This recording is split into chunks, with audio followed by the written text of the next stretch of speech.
आज की कहानी मां भारती के उस बेटी की, जिसकी सुंदरता की चर्चा तो पूरी दुनिया में थी, लेकिन जिसका स्वाभिमान हिमालय से भी ऊंचा था। यह कहानी है चित्तौड़ की महारानी पद्मिनी की। सिंघल द्वीप की राजकुमारी और राजा रतन सिंह की अर्धांगिनी पद्मिनी केवल एक सुंदर चेहरा नहीं थी, वे बुद्धि और रण कौशल का अद्भुत संगम थी। उनके जीवन का सबसे कठिन अध्याय तब शुरू हुआ जब दिल्ली के सुल्तान अलाउद्दीन खिलजी की कुटिल नजरें चित्तौड़ के वैभव और रानी की आभा पर पड़ी। खिलजी ने कपट का जाल बुना। उसने राजा रतन सिंह को बंदी बना लिया और शर्त रखी, राजा की आजादी चाहिए तो रानी को सुल्तान के हवाले कर दो।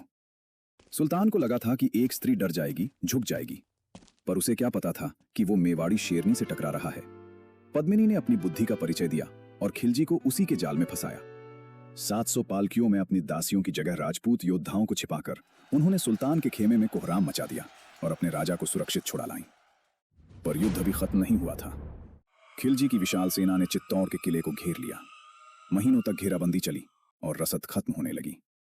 जब हार सामने दिखने लगी, तब राजा और उनके वीरों ने केसरिया धारण किया, यानी अंतिम सांस तक लड़ने का संकल्प।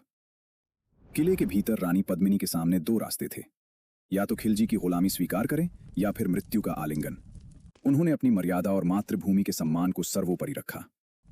16,000 वीरांगनाओं के साथ रानी पद्मिनी धधकती हुई जौहर की अग्नि की ओर बढ़ी। उनकी आंखों में आंसू नहीं, बल्कि एक चमक थी, अपने सतीत्व और स्वाभिमान को अमर करने की चमक। जब खिलजी ने किले के द्वार तोड़ा, तो उसे जीत के जश्न की जगह सिर्फ राख का ढेर और सन्नाटा मिला। वो किला तो जीत गया, लेकिन रानी पद्मिनी के उस अडिग स्वाभिमान को कभी नहीं जीत सका। इतिहास गवाह है, शरीर राख हो सकते हैं, लेकिन राजपूतियान और नारी का सम्मान कभी नहीं मरता।